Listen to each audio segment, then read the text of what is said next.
Welcome to the Church Solutions Podcast, brought to you by JSL Solutions. The Church Solutions Podcast is designed to help equip you and your church in the use of technology and other tools and services.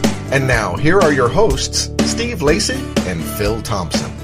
Welcome to another edition of the Church Solutions Podcast. Hi, my name is Steve Lacy. And my name is Phil Thompson. It's good to have you with us today. Thanks so much for spending a little bit of time with us for our little podcast that we do here. Steve and I have been doing this for a while. We have been doing podcasts for several years. We work with churches exclusively, and we have products with our company called JSL Solutions. And just ever so quickly, Steve, tell our listeners, just in case they're new, who are we and what do we do? Right. We serve ministry with streaming products, church management, mobile apps, and that kind of thing. We're the technology arm for the church. There you go. And we do love churches, and we like to help churches, and we we'll do different subjects on this podcast. Sometimes it's tech related, sometimes it's not. Sometimes it's other stuff involving church stuff. But today it's tech related, right? Yes, 2 in a row. Wow. Yeah, 2 in a row. It's a record. So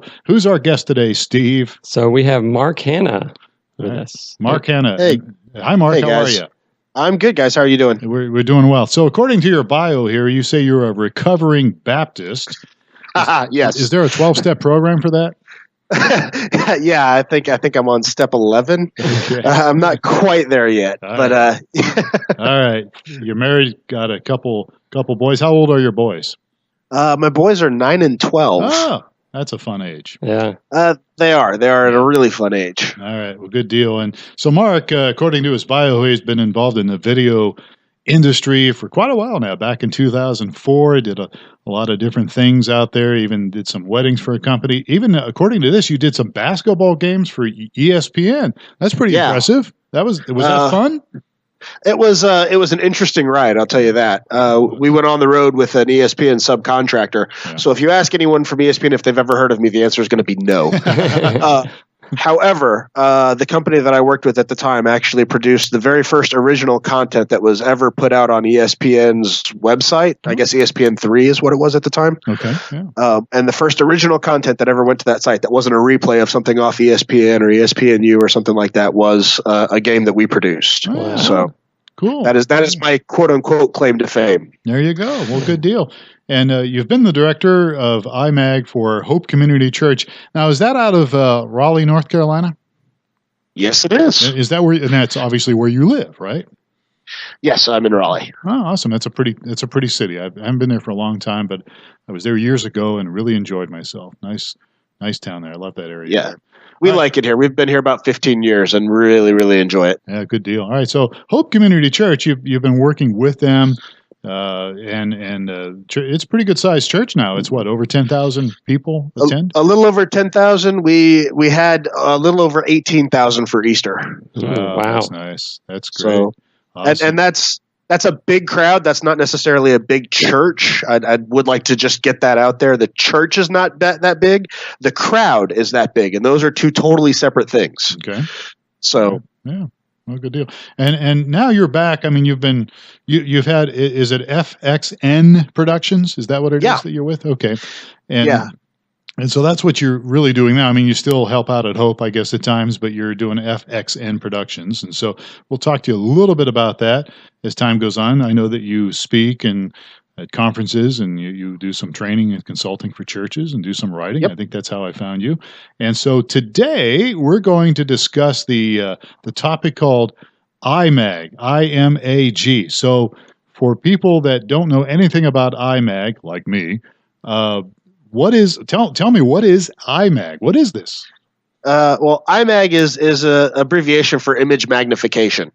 And typically what it means is making something bigger on a projected screen or a TV than it is to the naked eye.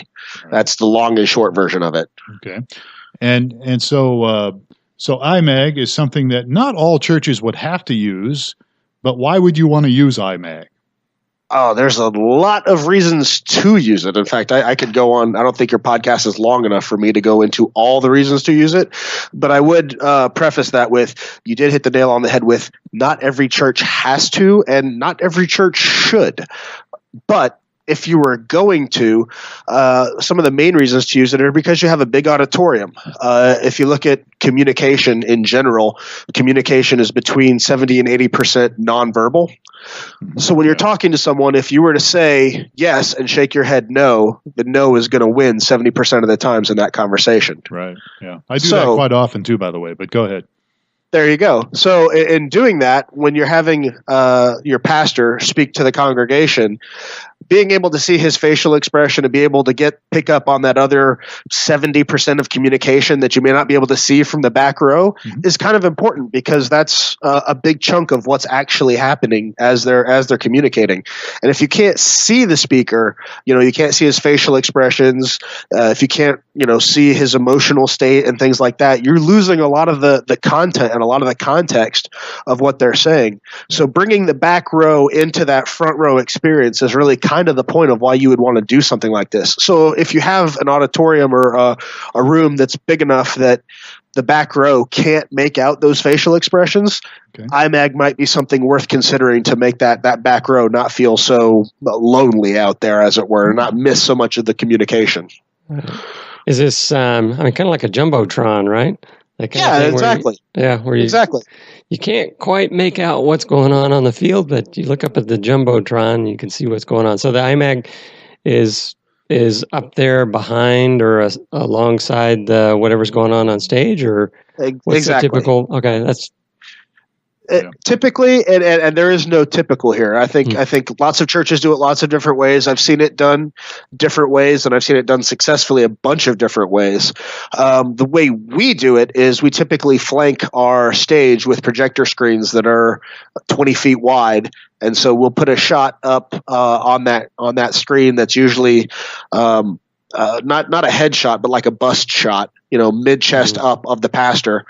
And at a 20-foot screen, when he's that big, you get every single detail everywhere in the room of what the pastor looks like and what his facial expressions are, because his head's almost 20 feet big at that point. So you can't miss it. So this is getting off topic. Well, maybe it is, maybe it's not. But so does the pastor wear makeup because of this? Or should he or she wear makeup? We have encouraged that for years and years and years, and much to my chagrin, it has never happened. In fact, on a side note, just because you went there, I'll track this down a little bit. Our pastor used to, when he had hair, use a lot of hairspray.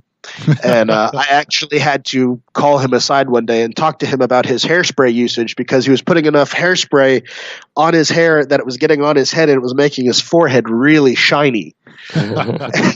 And that's not a comfortable conversation to have with your pastor when you have to call him aside and tell him he's using too much product. That's just not a good day. That's not. It seems like somebody told me. I can't remember this now, who it was. It might have been one of our customers, because we do streaming video. And somebody said that they give their pastor a little bit of red wine before the sermon to give him some color in his cheeks. And I'm sure some of our listeners are freaking out over this because we mentioned wine. But then there's others that probably have no problem with it. So, but I conceptually, I love this idea. Yeah, I think it's a great idea, and I started to do it myself before I speak, and I'm not even on TV anymore. So, but anyhow, I'm just kidding. I haven't done that. I remember the advent of HD, and a lot of the personalities are like, "Oh my gosh, I can't handle HD. They can see every hair on my head." Well, and now we have 4K coming around, and there's just no telling what that's going to do to everybody. So this 20-foot head on the screen, they're got to be really nervous about that too. Yeah. And then I'm sorry, we're getting off track here, but I can't help it. Steve's church. I used to be a part of Steve's church. I used to be on staff there, but we've got, and you still have Dan Maury's attending a live church, right? Dan's a newscaster here in Tucson, and I think Dan was showing Jeff Love, who is Steve's senior pastor, an old friend of mine. I think he started to show him how to do some makeup because Dan Maury's on TV all the time. I guess obviously wears some makeup. Sure. So he was showing Jeff, I think. I don't know if Jeff wears makeup or not, but we've probably alienated a large chunk of our podcasters now. If you're conservative, you may have a problem with this. But hey, I'm just telling you the way it is. So All right, so I will say I know there are pastors out there that do go to that extent, and I have no problem with it. yeah, I think, hey, go for it, But anyhow, now we're way off track here. So IMAG, so it's magnifying, especially since, if you have a larger room or a larger auditorium, really helps, magnify obviously the speaker for the most part and other things like that. So let's keep going on this a little bit. So that's the practical reason for it. Philosophical, any other thoughts on, as we dig into this, reasons for IMAG? Absolutely. I've got a number of, like I said, number of good reasons for IMAG, but philosophically, it's like I said, I think communication is depending on who you talk to, it's communication is a lot nonverbal. Right. So from a philosophical standpoint, it makes sense to me to, if your room warrants it, that this is a good decision. I think there's also, I think there's a solid doctrinal argument you can be made for it about depending on how you do IMAG. We typically also do IMAG for worship. So I'll have camera operators on the stage and moving about on stage during our worship set. And a lot of that boils down to, I think, from an artistic standpoint, we're trying to create something that's visually appealing to everybody. And I liken it kind of back to looking at stained glass in a traditional church. It's not quite as I'll argue it's not quite as effective as stained glass, which is usually used as a good mnemonic device, to help encourage people to remember certain Bible verses. A lot of stained glass depicts certain areas of the Bible, and if you're in a nice traditional church that has 10 or 12 stained glass windows, you might be able to do a whole book of the Bible, not verse for verse by memory, but story by story, just by going around the room. And having access to that liturgy, I think, is really, really cool. And I don't think we can make the argument that IMAG functions in that respect. But the fact that all of this stuff in stained glass is also beautiful, I think, which is another appealing aspect of it.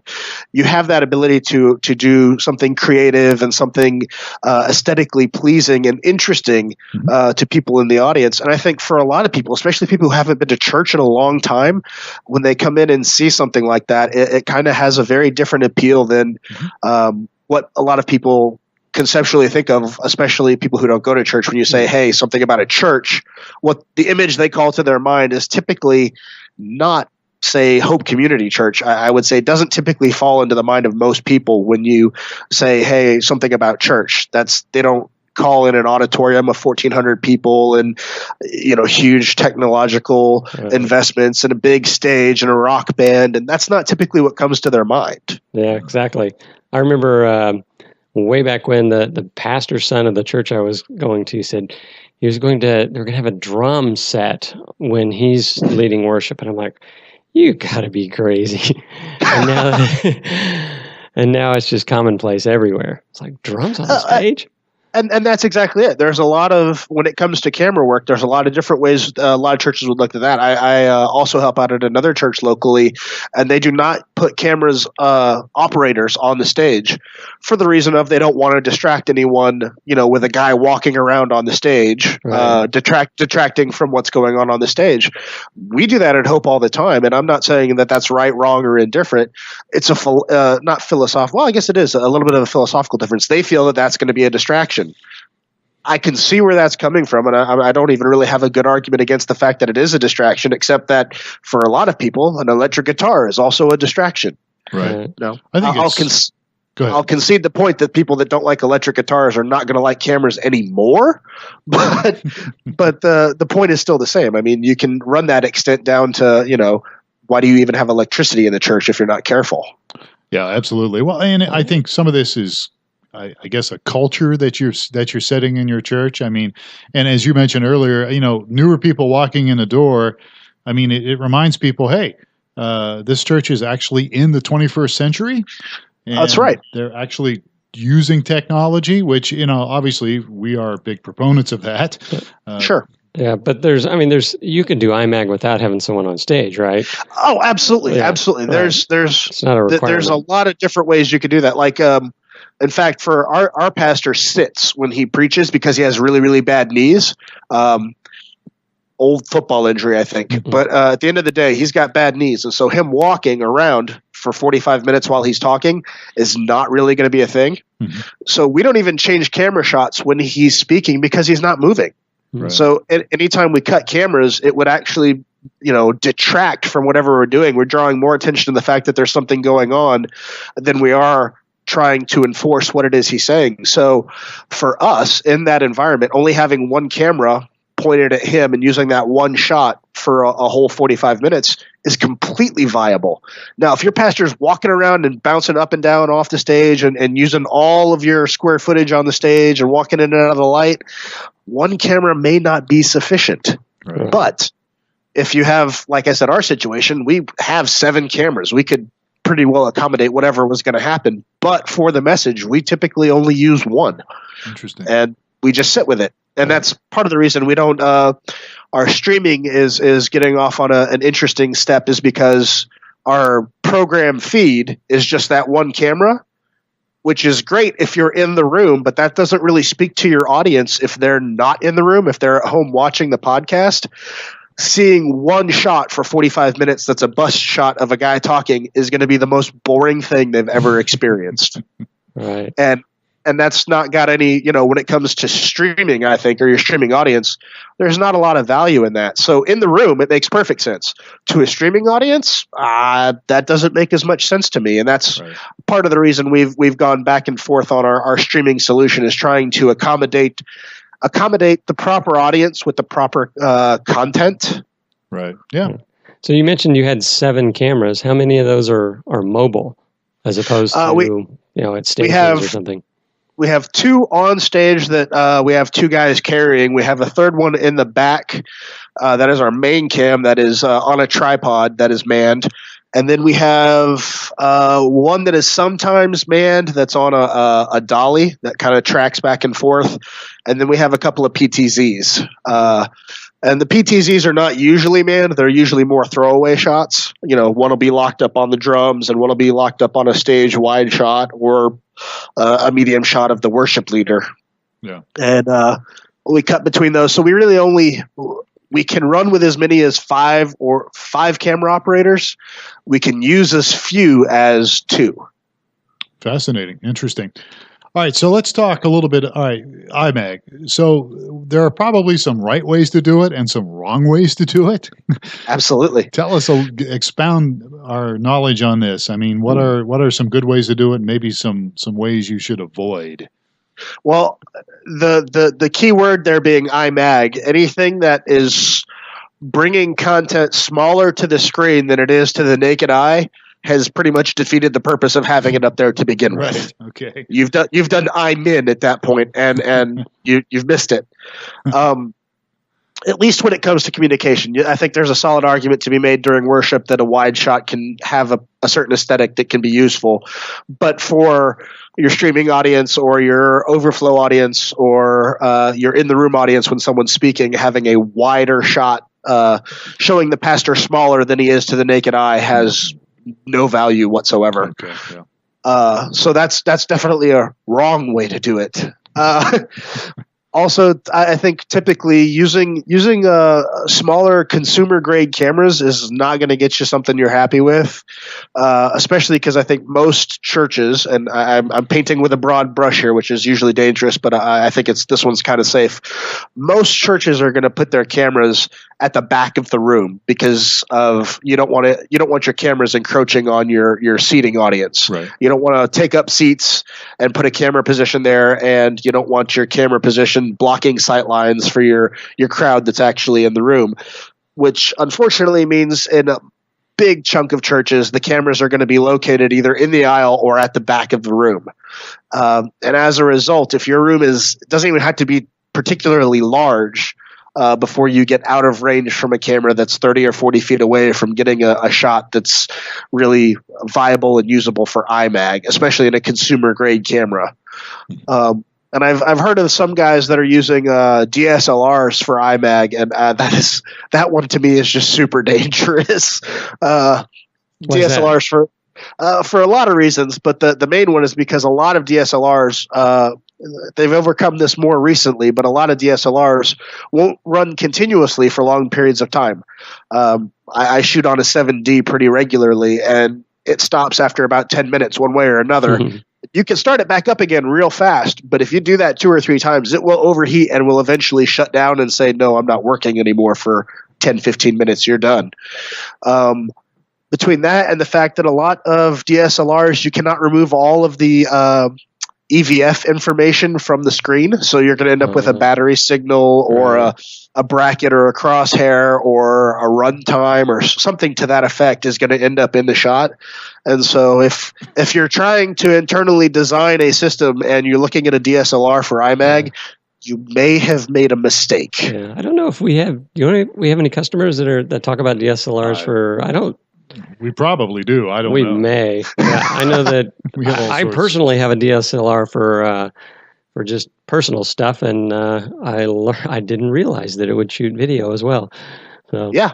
Most of them do, especially now, and that's part of the reason that that's become a thing, is because I think also a lot of churches get cameras and try to force a camera to do multiple jobs. So they'll get a DSLR and they'll use it to record the services on the weekend, and they'll use it to record message or pre-service videos or videos to be used during the message or things of that nature, internally produced content. And while a DSLR is probably a really great camera for internally produced content, it's probably not a really great camera for trying to shoot a long format event. Right, and they're not inexpensive either. So there's, they're coming down in price, but I would agree with you. Yeah. They're not. It is still an investment, but that I'd say the threshold of that investment has come down to a very, very reasonable level in a lot of cases. Yeah. And the DSLR, the video side of it is, and it does this too, is kind of you're looking at DSLRs for something else other than video typically. Yeah, and for shooting post-produced content, internal content, story videos and people doing their testimony and stuff, a DSLR is a fantastic answer. It's probably even the best answer, it could be argued. But it's not going to be great in a long format environment. It's wrong on a lot of accounts. All right. Well, hey, I saw something at a church a while ago. Phil was with me as well. That really intrigued me, and I thought it was a great idea. And some others said that's a terrible idea. And I tried to implement it at my church. I wanted to get your opinion on it as well. But we were at a church, and they had mounted a camera on the neck of a guitar. And so they had a bunch of different, shots as well, but they would go to this, the guitar solos going on, and it was a shot down the neck of the guitar, which I thought was just really cool. But sure. People at others at church, when I was trying to move it forward, and they're like, "No, that's a terrible idea." What's your take on that? I think everything in moderation, and there's a time and place for everything.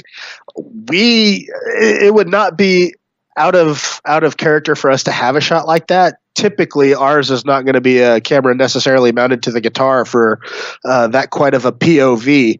But we have our guys on stage will regularly get a shot that I would say is very, very, very similar to that style of shot. Something very close to just strings and fretboard and maybe some fingers. Right. And I think in a proper setting, there is some value in that. And I think there's an aesthetic to it. And when it comes to IMAG for worship, when you're highlighting something, like you said, during a guitar solo, when that's where the action is, I think that shot's pretty viable. And if your church is a church that has an electric guitar that is going to do a guitar solo, then it doesn't seem to me like it should be that far of a stretch. Right. However, I would also say with POV, if you have any POV meaning point of view for anybody who's not familiar with that abbreviation, point of view cameras, especially point of view cameras that are mounted on movable objects, can a lot of times be a little bit disconcerting if the object they're mounted to is moving drastically. Yeah, and you can tell, yeah. Yeah, I would say I have 2 or 3 guitar players that I would not hesitate in a moment to put a POV cam on the end of their guitar with go with it. I have 2 or 3 guitar players that under no circumstances would that be something I would consider. You get motion sickness going in the crowd. It would be Blair Witch all over the place. That's just not going to work. Well, so Steve got some healing there because he's been dealing with rejection on this issue. I have. They took my camera. I actually bought myself a wireless camera and a whole wireless setup. And actually, my son led worship for a while, and so he and some other willing guitarists were guinea pigs. But guinea pigs. They eventually took my camera and locked it in a drawer and said, "No more of this." So, and I thought we tastefully, it wasn't like we're going to do a whole service with the shot, but we had 5-10 seconds during crucial parts of the worship. I thought it was a good way to mix it up. Like I said, I don't think that shot would be out of place in our worship IMAG by any stretch of the imagination. We actually have a POV cam that we leave locked up on the drums. That is a close-up of the drums, and that's all it is. And that shot doesn't get used a ton, right, but 2 or 3 times during a worship set is not out of the question, especially if you have a song that's really drum-heavy. We would go to a shot like that, and I don't think, like I said, in our culture and environment, that shot would not be particularly out of place. No, I don't think so either. We had actually, when we was doing the guitar one, we had a drum one, a camera mounted above the drummer that was pointing straight down at the drummer. They didn't have a problem with that, right? They didn't like it much either because it went away. So you're losing all of the cameras, is what it sounds like. Well, it wasn't. Part of the problem may have been it wasn't a great camera, but it was it was another angle, another view. So Well, and I would say, and you've hit kind of on a good point here. When it comes to implementing these type of things, it is really important to go slow. We had, when we first started doing IMAG in our auditorium, we actually, for the first 3 or 4 months that we were in the new auditorium and had the cameras set up ready to go for this, we had the IMAG capability and we recorded it in the back, but we never showed it in the auditorium. They got full screen graphics with text on it, but they had 3 months of seeing guys in black shirts walking around with cameras who effectively were doing nothing. They were, we were practicing and making sure, hey, these are the shots we can get. This is what this looks like. Here's how this is going to work. This is how our flow is going to be. And so we were kind of working internally on how this is going to look when it finally moves forward. But we had 3 months of desensitizing our congregation to, hey, there are guys with cameras walking around.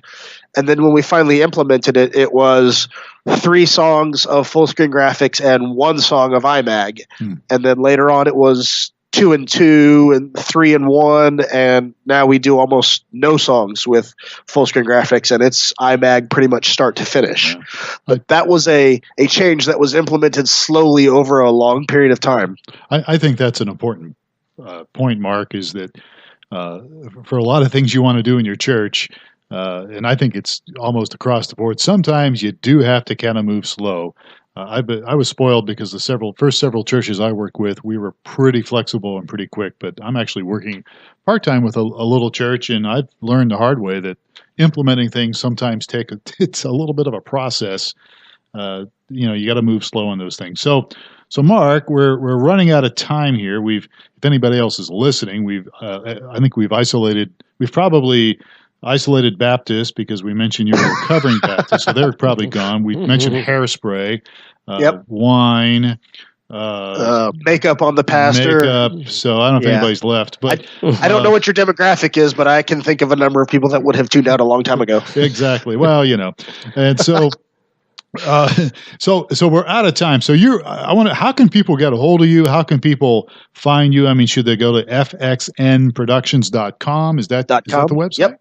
Okay. That's the website, and that's the best way to get a hold of me. That's kind of my catch-all blog / client-facing site for I send people there because it has my video reel and photography reel and stuff like that on there, and information about me and what I do, and then blog articles on IMAG and other things like that kind of pop into my head. Yeah. So that's the best way to get a hold of me. I'm also on Twitter at MarkHHCC. So I don't remember the last time I tweeted, but if somebody hits me from there, I will respond. You'll get the correct message on it. So FXN productions.com is where you can find Mark. Good material, good stuff on his website. So, Mark, I feel bad we're out of time, but we definitely want to have you back again to talk about something else. Absolutely. I would look forward to that. That would be awesome. And folks, if you want to get a hold of us, you can send your complaints to Steve at StreamingChurch.tv. If you have something good to say, you can send it to Phil at StreamingChurch.tv. But seriously, if you have some feedback on this, some ideas on IMAG, maybe you have some questions about IMAG, you can certainly send us the questions, and we'll get a hold of Mark, and we'll open up the avenue there. And, absolutely. Glad to do that. Yeah, awesome. All right, good. Well, again, sorry we're out of time, but Mark, thank you so much. We've been speaking with Mark Hanna, and we appreciate your time today. Thanks for spending a little bit of time with us on the church. Loved it, guys. Yeah, well, we're glad to have you here. So, folks, until next time, we'll catch you again on another edition of the Church Solutions Podcast. Take care.